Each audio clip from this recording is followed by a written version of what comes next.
of East Coast Bias right here for your friends on FanDuel TV. Of course, you can find us on the Ringer Gambling Show. John Jastremski, Joe House, Raheem Palmer, rocking and rolling on this fine Thursday, and lots of NBA to get to. We will return the East Coast Bias grab bag with a bunch of football-related questions for the boys as the Combine's underway in Indianapolis, and the rumor mill is starting to swirl, and maybe there are ways to take advantage. Plus, we'll have Ariel Epstein, PropQueen.com, a couple of baseball futures. Joe House and I got in the lab. We contributed a couple. We'll see if they're winners. But, boys, fine morning to you. House, a lot of Western Conference stuff I want to hit right out of the gate here. Had the Laker-Mav game. A lot of juice with Luka making his return, not voyage to Dallas, but it's his return against the team that is formerly near and dear to his heart. He goes and puts on a show for the Los Angeles Lakers. And, you know, this Laker group with Doncic, I wondered about the fit. I wondered how it would work in the early going.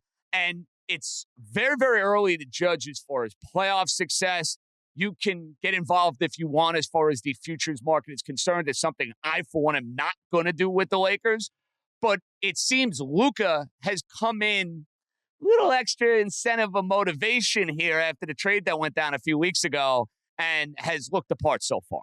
No argument with any aspect of that, JJ. He's definitely motivated. He's saying so. He's telling his team, the ESPN crew are reporting about how enthusiastic he feels.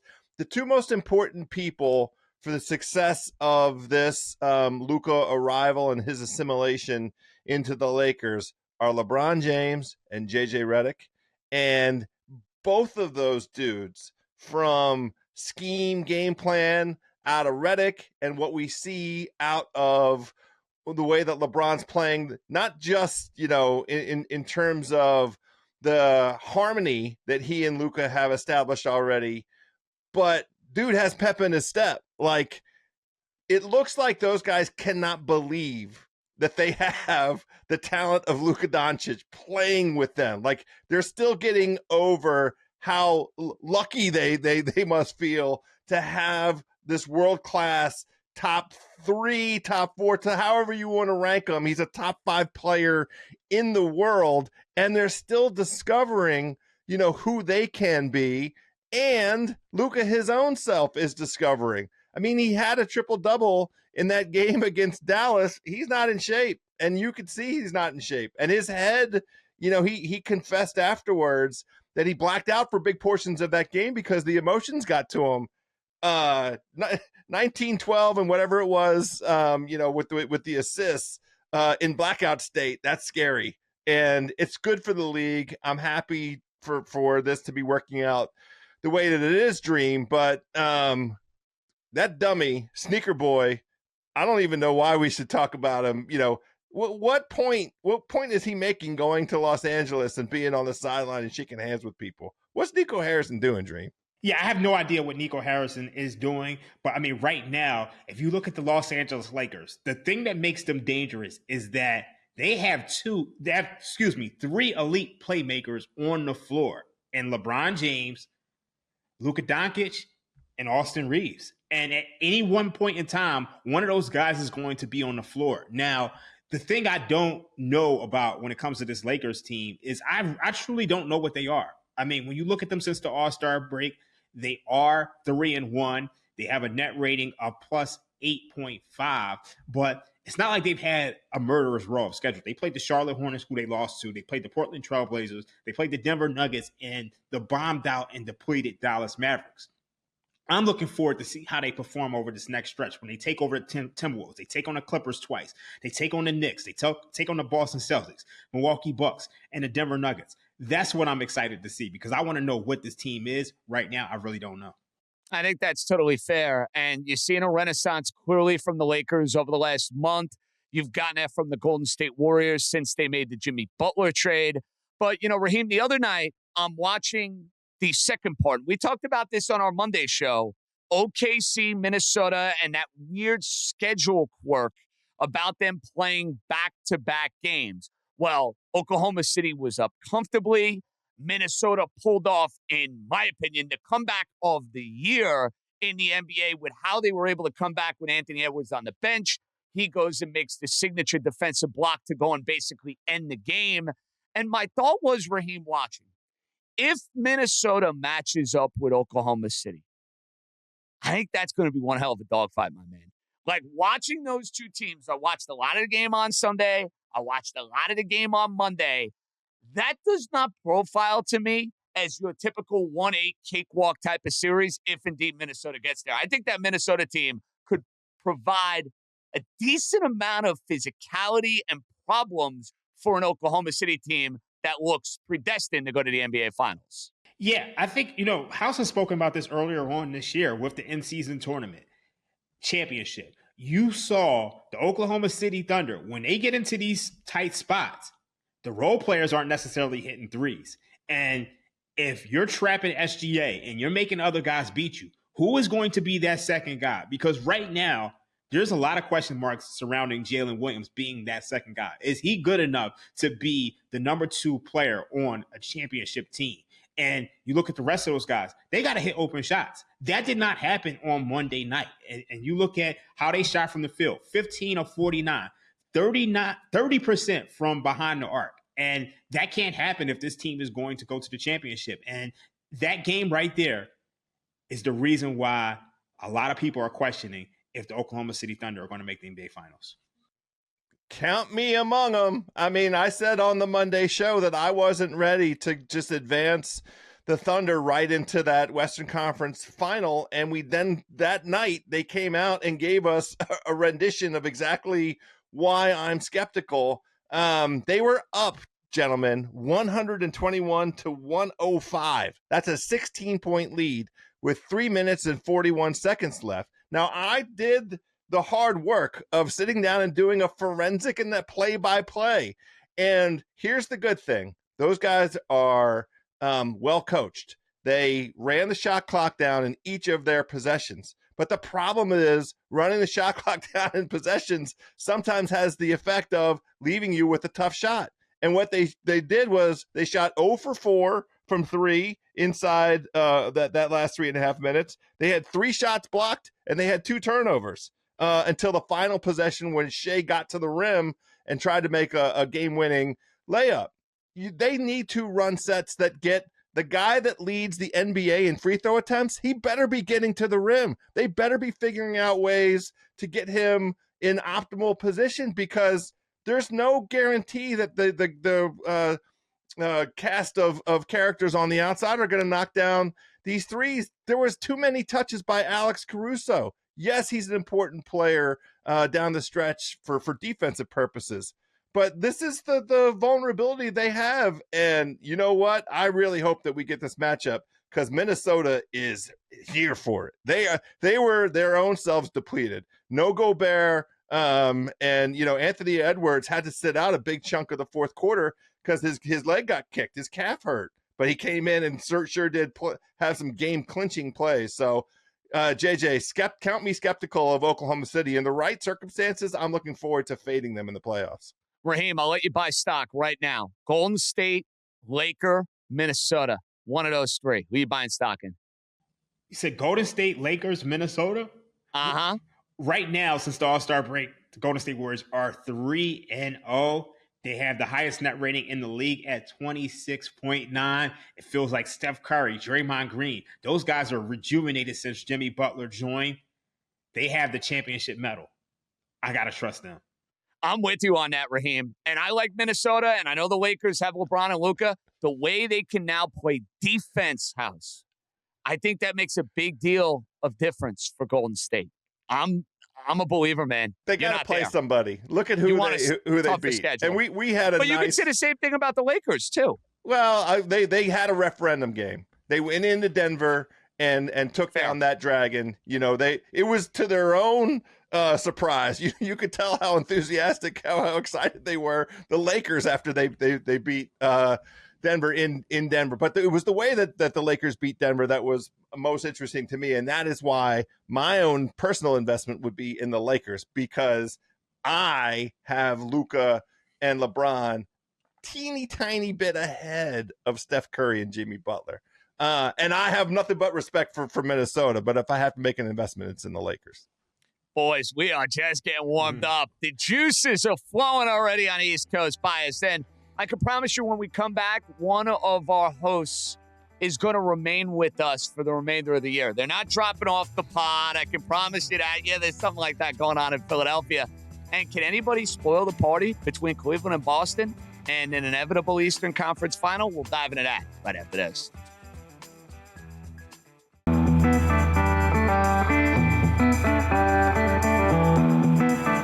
Welcome back. So, guys, I promise, despite my subpar record on wisest wagers on the Ringer Sunday pregame show, I am not abandoning the East Coast Bias, boys. I am sticking with you guys through and through.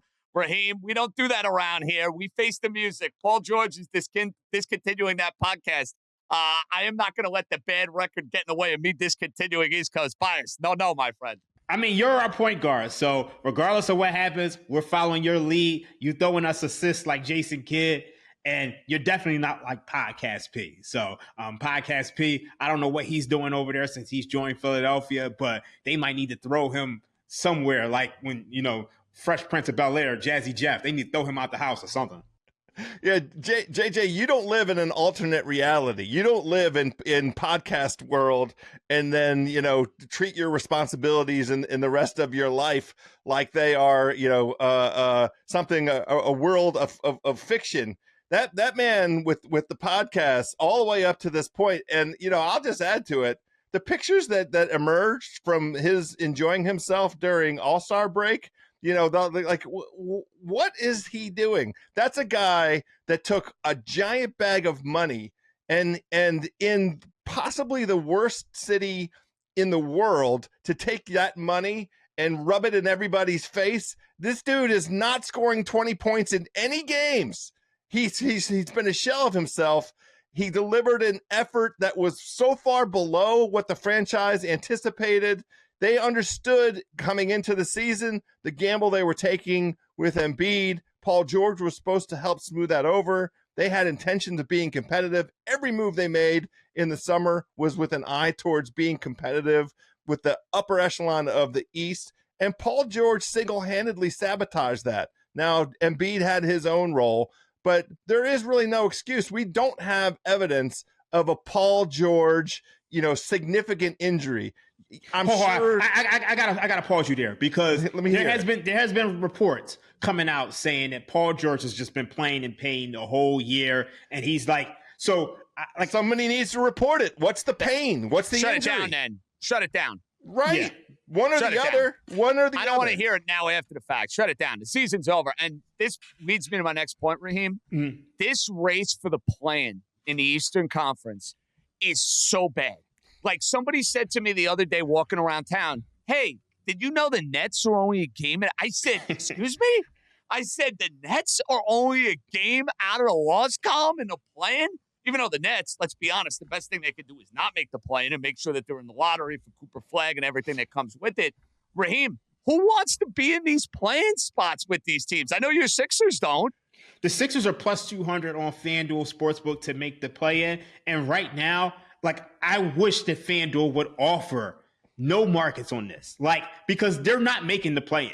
Now, when it comes to the Bulls or the Nets, neither one of those teams wants to win. So it's basically a tankathon to figure out who's going to make it. And I would love to take the Toronto Raptors at plus 300, but right now, I'm afraid that they're going to tank. So I think at some point in time, I think the Raptors are probably the team who is most likely to make it because at least they have some guys who are playing like Scotty Barnes and, they have guys who can actually put together decent games at this point in time. I just don't see it with the Bulls and I don't see it with the Sixers. And then I think the Nets are eventually really going to shut it down at some point.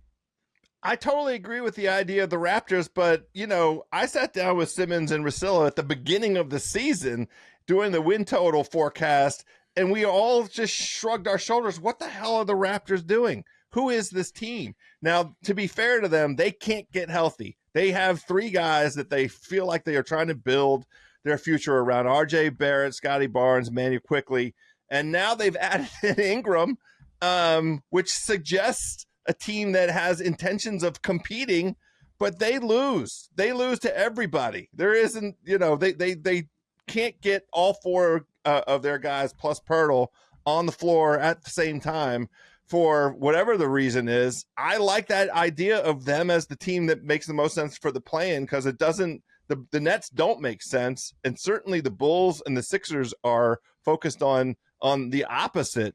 But what the hell are the Raptors doing? I don't have an answer, JJ. No, I get it. And at the top half of the Eastern Conference, look, I'm still reeling from the Knick weekend. Friday getting demolished by the Cavs. Sunday, third straight loss to the Celtics. 3 losses, combined 60-plus points. Here's what I'm trying to figure out, House. Cleveland's probably going to be the 1. Boston's probably going to be the 2. The Knicks are probably going to be the 3. It seems like Cavs, Celtics, fait accompli. Fait accompli. Who is viable, if anyone, to go and crash that party? I thought maybe the answer was the Knicks. Not going to let the orange and blue New York homer in me come out now. I don't see it. I don't buy it. If you listen to me, you know me. I tell it like it is. Ain't happening. House, is it anybody that we see here in that mid-tier in the East or no? Well, you and I agree that it's not the Knicks. I'm so mad at the Bucks. The Bucks would have been my selection for this, but that trade of Chris Middleton, them acquiring Kyle Kuzma, absolutely sabotage that. That's the move that a team that intends to lose games. That's the what that move consists of, because Kyle Kuzma is a nobody. He is a 7th or 8th man, and Middleton was getting healthy. He was closer and closer. I don't really understand what the Bucks thought they were getting by acquiring Kuzma. Yes, the contract is cheap, and yes, it does help them save money on the back end of the Middleton deal, but their best chance of being, a playoff contending basketball team was with Middleton healthy, Lopez, Dame healthy, Freak healthy. They're not going anywhere with Kyle Kuzma as part of that group, so I'm pissed at the Bucks, JJ.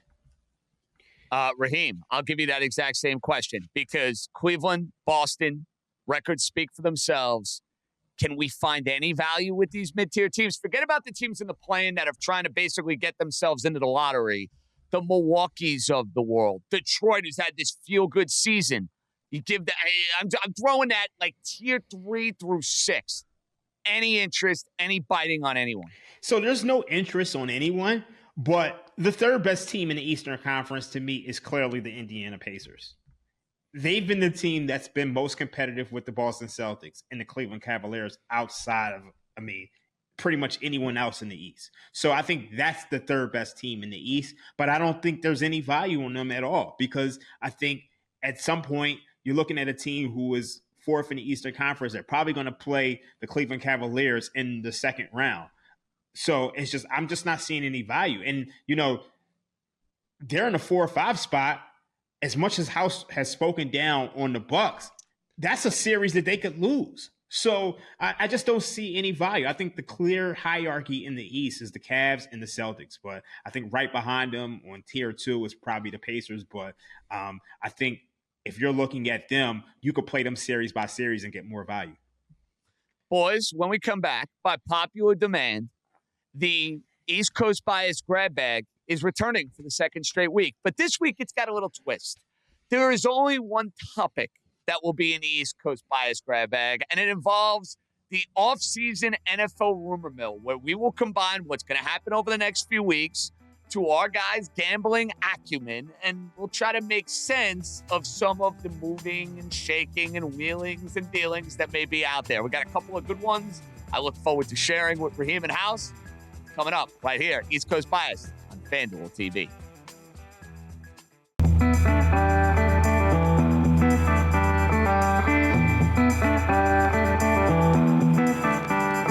So I had a lot of fun last week, kind of throwing you guys some curveballs. Curveballs are fun.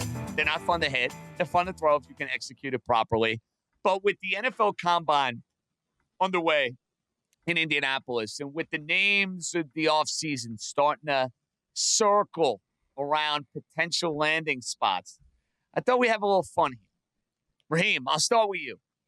Matthew Stafford leaves the Los Angeles Rams. There are two non-playoff teams that stunk up 2024.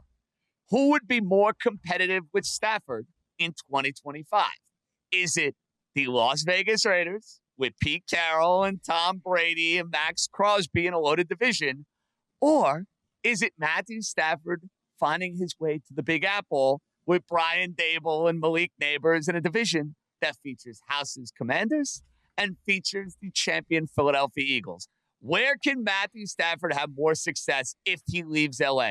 The Giants or the Raiders? This is very tough, but I'm going to say the New York Giants. And the reason why is because I think they have a proven head coach in Brian Dable. You saw what he did with Daniel Jones that first year. If you give him Matthew Stafford along with Malik Neighbors and Tyrone Tracy, that's a damn good offense. And we know that the pass rush last year was pretty good. I mean, they had a solid defense. I think he could find some success there. However, the division is very, very tough. Very tough divisions in both the AFC West and the NFC East. I would look at Pete Carroll, though, and Brock Bowers and Max Crosby and Wilkins. Maybe a little regression from the Broncos.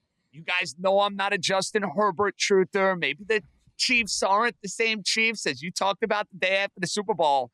I actually would go the other way on this one. It's close, and both are going to be monumental undertakings, but I would actually go with the Raiders if I had a choice. But if you're smart, Matt Stafford, stay in Los Angeles. Now, Joe House, this guy is near and dear to your heart.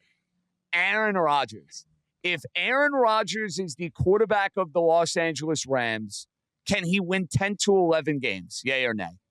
Yes. And the reason is because that defense got so good, so fast, and especially what they showed us over the latter half of the season. I also think that they're competitive inside their division as long as Rodgers is not actively doing the thing that he did with the Jets, which is throwing high leverage interceptions, bad plays at the worst possible moment. I just have to chime in, you guys, on that Raiders Stafford connection. It has been reported, it's on the Twitter Xbox machine, that Tom Brady and Matthew Stafford somehow bumped into each other this week at a ski resort in Montana. It wasn't planned. Just a coincidence to be in Montana together, House. You know, you and I end up in Montana all together. You know, what do you know? It happens. It happens among friends. But I honestly think that installing Rodgers in Los Angeles in a holdover year, I hate to say it because Rodgers was so underwhelming with the Jets, but I do think it's a plug and play situation. Let me ask you guys this question. I'm not trying to hijack, or maybe I'll just ask JJ, why isn't Matthew Stafford being discussed with the Jets? That's the New York team that makes sense to me. Because of the salary cap space. I think that's the biggest problem. Because the Raiders and the Giants have a boatload of salary cap space. And if you're talking about Stafford leaving Los Angeles, it's because he wants to get paid. The money. Bingo. He wants $50+ million a year. The Giants cap situation, very, very good. The Raiders, you're talking about $100+ million in cap space because the Jets got to take on the dead cap hit of Rodgers. They're going to have to finagle that. They got a cap hit. They got to deal with Devontae Adams. I just think from a mathematics standpoint, House, not that I'm a math major at my time at Syracuse, and I am in Syracuse, by the way. You don't want to see those math grades in Stat 221. Hide the women and children, please. It doesn't work out as well for the Jets as the Giants, at least on the surface. Okay, I'll accept it. Fair enough. Raheem, we love long shots. Based upon what could happen over the next few weeks, and I know we're in speculative mode, so we don't know this for sure. 30-1 Super Bowl long shot that you would take a flyer on. Maybe it's due to something that could happen in the offseason, or maybe it's just a number you like. Do you have one for me? Minnesota Vikings. They're a quarterback away. I mean, let's just say they make a move for one of these guys, Aaron Rodgers. I was going to say, Raheem, I'm glad you mentioned Rodgers. If he goes down the exact same path as Brett Favre, which was Packer, Hall of Fame legend, Jet, although it was 2 years with Rodgers, it was 1 year with Favre, but you get my drift. It was one. The first year didn't happen. There you go. It didn't happen. Him running out with the flag, it didn't happen. 4 plays, null and void. 1 year of Aaron Rodgers on the field. would you like Minnesota more from a future standpoint with Rodgers as opposed to JJ McCarthy? Yes.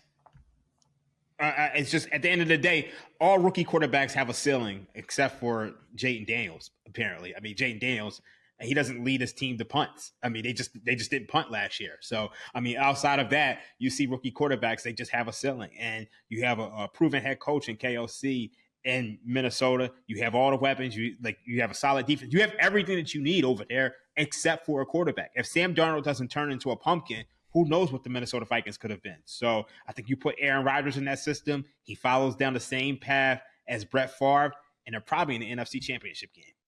Oh, sign me up, House, for Rodgers playing the Packers twice. Please. We want the drama. I want all the smoke. Poor people of Minnesota. I wouldn't wish it upon them. It's so funny because I was not exactly the biggest banner-waving Jet person last year. I picked them to make the playoffs. I'll take the L for that. But there were some in the media picking them to go to the Super Bowl. Some people thought they were the best team in the AFC. It's funny, House, if he ends up with the Rams, they're super, super live. Say what you want about him last year. I know. You put him with McVay, Kyron Williams running the ball, and you know Adams is going to follow. So they'll have Adams, Nakua, and that defense. Yeah. I'll pick the Rams to win 11 games next year. I will, Raheem. Sean McVay is the star of the show. At the end of the day, you put Sean McVay with anybody. I mean, it's almost like what I've been saying about Tom Brady over the years. I mean, you give him 18 months, he'll give you a career, like Alonzo from Training Day. So it's just, I mean, you put Aaron Rodgers over there, and I mean, the sky's the limit, especially with that defense and Jarrett Verse. I love a good old-fashioned Training Day reference. I'll say it to my neighbor, Ethan Hawke, the next time I see him in the neighborhood in Brooklyn. House, I know, it's a weird one. That's one where I'm like, oh, my God, I'm not Denzel Washington. This doesn't work. Anyway, House, final one. Myles Garrett, best defensive player arguably in the NFL at this point in time. He wants a new home. The contender that will end up with Myles Garrett will be? God, I hate to say this. The Philadelphia effing Eagles. Oh, I knew you were going to say it. Oh. But they're so well poised for it, and they have the flexibility because of the guys that they brought in that are now deservedly going to go get paid, and there will be room for them cap wise, and they have pick maneuverability. It breaks my heart, but I do think it's the Eagles. I understand that. It's gross. Raheem, I'm going to say he ends up in Detroit. I'm going to say he ends up with Cleveland. Andrew Berry. Wow. Yeah. Wow. Okay. Andrew Berry came out yesterday and said that Myles Garrett is unmovable, and they're not going to trade him. So that's what he said, and that's what I'm hoping for as a Cowboys fan. Wow. 3 very, very different referendums there on the future of Myles Garrett. And the Eagles, I knew you were going to say that, House. The minute you teed it up where, as sick as this is going to make me, I wanted to scream out, Philadelphia. No, of course. But isn't it such a classic Howie Roseman move? It really is. It is, and they have the flexibility. It's it's part of the masterful job that he's done there. When we come back, ladies and gentlemen, boys and girls, we'll give House and Raheem a little respite. Ariel Epstein, who Raheem and I hung with at last year's Super Bowl when Raheem was winning his Kansas City future or live bet, whatever the hell he was doing. I was sick to my stomach about my future with the Niners.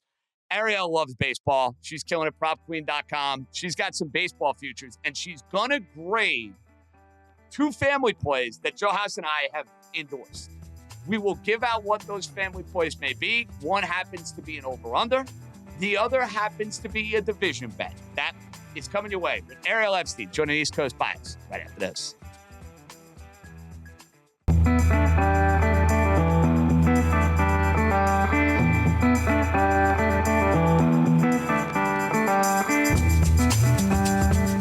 For this one, we are a month away from the Major League Baseball season, and we have to bring in the queen of the diamond, Ariel Epstein, propqueen.com. I know she's got a little extra pep in her step, not only because her website is thriving, but because of the fact that her favorite, the baseball season, is upon us. Is that right, Ariel? JJ, whenever I see spring training games on TV, it just gets me feeling some type of way. I remember back in college, we both went to Q's. I remember back in school, I'd be sitting in class. The Yankees had their first spring training game, I always was watching it somewhere, like on my phone, on an iPad. Whenever it was spring training, I was on. Well, we love that. We need you to be on. We need some futures here for the East Coast Bias Boys, and of course, you're on FanDuel TV. Let's start with something that's near and dear to your heart. The Yankees. They are favorites to win the American League. No surprise. They have improved their pitching staff. Their lineup has taken a major step back because Juan Soto took his talents across the RFK Bridge and now is going to be a New York Met. Ariel, I think the Yankees will win regular season games. I don't think they're going to score as many runs. As far as the win total, as far as where they stand in the AL, you think they deserve to be favorites to win the league? They should be the favorites solely because they are the reigning American League champions. No one else got significantly better this offseason in the American League to knock the Yankees off the throne as reigning champs. I wouldn't bet the Yankees to win the division. I'm not going to bet the over on their win total. I'm really not betting anything Yankees related in the futures market. My whole take on any team that's favored to win their division, unless it's one of the central teams who might be a little more inexperienced, you bet them to win the World Series. Don't take them at plus 100, plus 180. Like, don't take these teams like the Phillies to win the division. If you're going to bet the Yankees to win, then bet them to win the AL or bet them to win the World Series. It's a much better payout. If you expect a team like the Yankees to win the division, that means you're expecting the Yankees to host at least the divisional round of the playoffs. And that hopefully gets them into the championship. So you might like the championship series. So you might as well have the Yankees to win the World Series if you're going to, or the AL, if you're going to be betting them in the futures market. Fair enough. Okay, two teams within the division that have hopes for winning the division. I'm not going to look at Tampa Bay. I'm not going to look at Toronto, who I think is going to be a seller at the deadline. It's the Orioles with all of their young talent. Last year, they were everybody's darling. They flamed out at the end of the regular season. They lose to Kansas City in the playoffs. And then you have the team, Ariel, that begrudgingly I really like this year, the Red Sox. I think they had an awesome offseason. Crochet, Walker Buehler, Bregman, who fits that ballpark beautifully. You know how I feel about Alex Cora. I locked in the Red Sox as an over. Thoughts on that? And out of the two, Boston, Baltimore, who do you like more going into the year? I like that you're high on the Red Sox. I am a little worried because everyone I know and their mother is obsessed with the Red Sox right now in the futures market. You're right. They got better. What do we know about anything in sports? Defenses win championships. In baseball, pitching wins you championships. The Red Sox did that. They added to their rotation. Granted, last year it was the bullpen that was the issue, not so much the starting rotation. However, the Red Sox added Garrett Crochet, who's coming off the best season of his career. Walker Buehler, if he stays healthy, huge veteran presence to add. Plus, you still have your younger guys like Tanner Houck and Brian Bayo. The bullpen's where I'm a little questionable on the Red Sox, but their lineup is so freaking good. I would take the Red Sox over the Orioles solely for pitching. The Orioles have Grayson Rodriguez, and everyone else afterwards is just a complete downward spiral. You lost your ace, Corbin Burns. All the Orioles had to do was keep Corbin Burns and have a solid number two. Sure, Grayson Rodriguez maybe is that, and you could say it's him and Zach Eflin. The Orioles got so much worse without Burns. Now, I will tell you this. I was looking up the Orioles a couple years ago prior to Burns. They really didn't have much of a starting rotation in 23 either, and they still had a great season. I will not discredit anything that Hyde does. Great manager. I would at this point, though, based on pitching, have to give the Red Sox the edge over the Orioles and hope that maybe the Orioles do something midseason at the deadline. Okay, Ariel, let's flip it over to the NL East. You have three outstanding teams. I think you have three teams that'll be in the playoffs this year. In the Braves, the Phillies, who won the division last year, and the Mets, who spent almost $1 billion on Juan Soto to take them from the New York Yankees. Now, the Braves got to get Acuna back and Strider back. The Phillies have questions about that bottom of the order. And then you get to the Mets. I mean, that starting rotation, hide the women and children. I mean, Clay Holmes is their number 3 starter going into the start of the year. They're basically having auditions to see who the 4th and the 5th starters are going to be. That said, I like the lineup. I like the bullpen, and you know Cohen and Stearns are going to add to the team. So the odds on FanDuel have all of these three teams jumbled together. They're all right there, neck and neck to win the division. They're all neck and neck as far as World Series price is concerned. I defer to you. Braves, Mets, Phillies, out of those three, who do we like the most and who kind of screams the most buyer beware? I like the Phillies the most. They've still got one of the best 1-2 punches in baseball because with Wheeler and Nola, it's going to be tough to even get a series over them. Plus, the Braves, I'm worried about the pitching. You said Strider. Schwellenbach had a great year last year. It was his rookie year. How does he bounce back in a sophomore campaign? Chris Sale, he never stays healthy more than one full season straight. Is he going to stay healthy for a second straight year coming off of Cy Young? A lot of the time, Cy Young winners get hurt the next season. I'm worried about Sale staying healthy the whole year. So that's a concern for the Braves. The Phillies have the better lineup. The Mets, great lineup. They're a team, when you, JJ, I know you love football like I do. When you look at football, and a great guy, Warren Sharp, does great data analysis. One of his things that he does is he equates how teams did in close situations and got lucky versus how teams did and got unlucky. A lot of the time, Sharp says in the NFL with these teams that got unlucky tend to get lucky the next year, and teams that got lucky tend to be unlucky the next year in close situations. That's how I'm looking at the Mets. They got lucky last year. Don't get me wrong. They did great offensively, and their pitching came through at the right times. However, is that going to be the case? Can we expect the Mets to get that lucky again this year with absolutely zero pitching outside Kodai Senga? Your starting rotation's already hurt. You mentioned it, the 4-5, basically running auditions. We don't even know what Clay Holmes looks like as a starter in the last 5 years.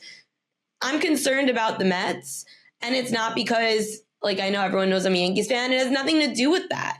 I'm just saying from a gambling perspective, how can I bet on a team that barely has any starting pitching? And I know you have me do awards, so I'll tell you like an award about like with the Mets, like when we're down the road, but I do have a way to bet the Mets that might not necessarily be betting them to win a division.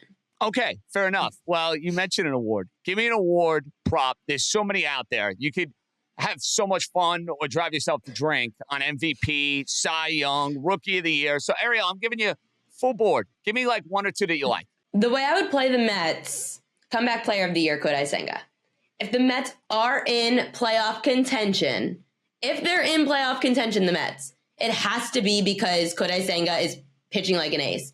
2 years ago, so prior to this year where he pitched one game, 2 years ago, Senga was 5th in ERA in all of baseball, 8th in strikeouts in the National League. And that was his first season. Now imagine he comes in essentially a full second year. He had that shoulder strain, which kept him out most of last season. However, he came back, and then it was a calf injury.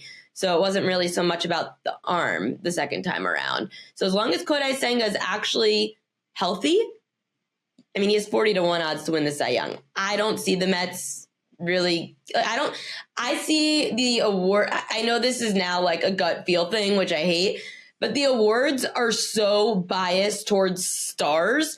Kodai Senga, if he's up against a bigger name pitcher for Cy Young, is not winning. He can win comeback player of the year, though, and that's going to be their cop-out if he's having that great of a year. Let's get to some totals over-under perspective. Give me one over, ALNL, whatever one you like. Your favorite over right now on the board, Ariel. Favorite win total over Detroit Tigers over 83.5 wins. Ooh, I like this. We're on board together with this one. Talking about it. I'm a believer in AJ Hinch. I like this. I like it. AJ Hinch, after his first couple of seasons in Houston, ended up going on 4 straight years of 100-plus wins. They added Jack Flaherty, so that's going to be big to the starting rotation as a 1-2 to Skubal. Top 5 bullpen last year. Did such a good job, Hinch, of managing the back end of that bullpen. Pitching is everything to me. I always assess teams based on pitching. And when you've got a decently strong starting rotation, then a strong bullpen. And let's not forget that this team upset the Houston Astros in the wild card round last year and took it to a Game 5 against the Guardians in the ALDS. Detroit, they're young players now. They're confident. They haven't won a division yet with Hinch. It's taken him now into his 4th season to get into the playoffs. This is when they finally get over that hump, and AJ Hinch gets the Tigers to really being serious contenders. Right there with you. I like Detroit. I like their offseason. I like their manager, young talent. That's an over. That's a team that probably wins a division. I think they'll be right there with Kansas City. Now, I need an under. Who's the team that was selling stock in 25, Ariel? Okay. I have ties to Baltimore. They're going to hate me, but I have been riding the Orioles It's all right. for... You're a football Baltimore fan. That's I know. it. You can still go to Ravens games. It's allowed. Sorry, Ravens. It's okay, Lamar. Yeah, I guess Baltimore broke my heart way too many times in the last few years. The Orioles are an under for me now. 88.5 wins. That rotation again, G-Rod, Zach Eflin, Charlie Morton. I know they got Sugano from Japan and then Dean Kramer. There's no ace. And I know their lineup's young and fun. How much longer can the Orioles continue to just rely on this young lineup to get them wins? And I know Bautista's coming back, which will be big for Cano because that was hurting him last year too. I just am very worried about being in a much tougher American League this year. It's not even just the AL East because, of course, the Red Sox got better. But the AL Central is going to be a gauntlet. The AL West is probably still going to have at least 3 strong teams. The Orioles at 88.5 wins, it just seems a bit high. Now, granted, I said before, I don't like to rule out that coaching staff. They've done a very good job. But again, I think the Orioles' luck at this rate with no pitching is going to have to run out because I just don't trust the starting pitching to stay in games for this offense to have to outslug you. Final one. You got to give us a little stamp of approval here. I got it with the Tigers. Didn't even know I was going to get it, which is great news. But Joe House, who I do the show with, and yours truly, have fired on 2 plays. I'm a Tito Francona fan, Ariel. I saw him for years with the Red Sox. Cleveland took them to the World Series. I think a team with basically a positive run differential last year in the Reds, it's going to be better. I'm taking their over. We're taking it together at over 79.5. The other one we like. You notice managers is the theme for me. I like the old school manager. Bruce Bochy fits the bill. Tito Francona fits the bill. Texas Rangers to win the AL West. Can I get you on board with both of those? Gosh, to win their divisions? If anything, I would say the Reds over on the win total. I would be more towards than the Rangers to win the division. Every year, the Astros just find a way. Every season. And I know that that's such a Tom Brady, don't bet against him or Mahomes cop-out. The Astros, I always am a fan of betting them to win the division at the midway point of a season. They always start off slow, and then they end up winning the division in the second half of the year. My play on the West is always to get the best value on the Astros to win the division until the Rangers, who are now essentially relying on DeGrom to make a comeback. Let's wait and see how he does. And JJ, this is why I tell people all the time, because it is February 26th as we are recording this. I have had so many people this week ask me to come on to talk baseball because we're in such a dead time until March Madness. It's time. We're a month away. It's time. Right. It's baseball time. Except we're 1 week into spring training. And what happens in spring training? Pitchers go down. We saw this happen with the Yankees and Garrett Cole last year. That was tough, and you didn't know if he was going to come back, and luckily they survived did. it. To be fair, they survived it. They did, but sometimes teams don't. And are you really going to bet on a team? Let's say last year Garrett Cole goes down. Were you going and running to the window to bet the Yankees? No. I mean, low number probably when he went down, sure, but that's my concern. So I always am I'm way more of a wait and see until the second or third week of spring training, as opposed to just hopping on. Now, there are some teams that I absolutely love. I love the Diamondbacks. I would bet them to make the playoffs because they have Corbin Burns and Zach Gallen. So I have faith that at least having one of them should be good. There are teams, though, that I am very nervous about a lot of the times because if you've got one ace, things could happen in spring training. So just buyer beware. Ariel Epstein, killing it. PropQueen.com. We'll catch you in during the baseball season, that's for sure.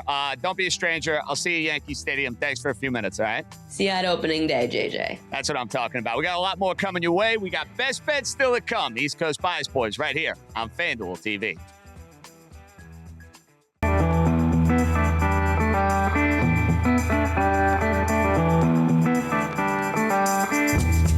All right, before we say goodbye, best bet time. Open forum. Get involved in NBA, maybe a Thursday or weekend college hoops play. Maybe it's a parlay. I don't know what you think of Joe House, so amuse me. Yeah, so I love this moment in the NBA season, and I love to be looking at futures. You can parlay on the FanDuel Sportsbook the winners of individual divisions. So I have a 3-leg parlay. The Los Angeles Lakers winning the Pacific, the Orlando Magic winning the Southeast, and the Memphis Grizzlies winning the Southwest. out of those three, Orlando scares me the most, but I keep watching this Miami team give up double-digit leads, and Atlanta still looks like they're a little bit in search of dream of those three. Now, look, this pays plus 201, a 2-to-1 return on this parlay. Who messes this up for me? It's definitely the Orlando Magic. You look at the Orlando Magic, they are 28th in offensive rating this year, 108 points per 100 possessions. And it's just, they're setting offense back to the 1990s. I mean, you're talking Knicks Heat postseason series. And I just don't know how you can trust that team on anything at this point in time. And I know the Heat can't score as well, but I still trust their coaching over there. So for me, it's definitely the Orlando Magic. And then I think when you look at their schedule, I mean, their schedule is it's probably like middle of the pack or so. So I can understand where you're coming from there. But the Miami Heat have the second easiest schedule for the rest of the year behind the Toronto Raptors. Such a landmine trying to figure out what's going on and what the motivation is for so many of these teams playing. Do they care? Do they not care? And I get where you're going with Orlando, but I understand the pushback. Team can't score. Now, Raheem, what are we thinking here for the best bet section? All right, for tomorrow, we're going to go with the Golden State Warriors -5. They're rolling right now. We mentioned how the Orlando Magic, they're really struggling right now. I'm going to keep riding this Golden State Warriors team. I just think the Magic, they can't score right now. I love how they're moving. I'm also going to go with the Denver Nuggets, Milwaukee Bucks, under 240. Giving us a total and rolling with the red-hot Golden State Warriors. Now, gentlemen, Ariel Epstein and I discussed a bunch of futures. I'm going to give you another one that fits the mold in the American League Central. Ariel and I like the Tigers to go and win the division. We like their over for wins. You know who's going to regress this year? The Cleveland Guardians. The Cleveland Guardians say goodbye to Josh Naylor, their first baseman who hits a ton of home runs. They're a lineup that just simply has no punch, has no pop, and it's an improved American League Central. I think what the Tigers have done in the second half and beyond is sustainable. Minnesota knows how to win games. They have power within their lineup. And the Kansas City Royals went to the playoffs last year. Hell of a 1-2 punch with Reagans and Lugo. Bobby Witt, the ageless one to Salvador Perez. I think this is the year Cleveland kind of takes a major dip. We're seeing their win total at 82.5 wins. I like Detroit more. I like Kansas City more. You can make a case you like Minnesota more. I think Cleveland, sorry, folks, you got an unbelievable basketball team.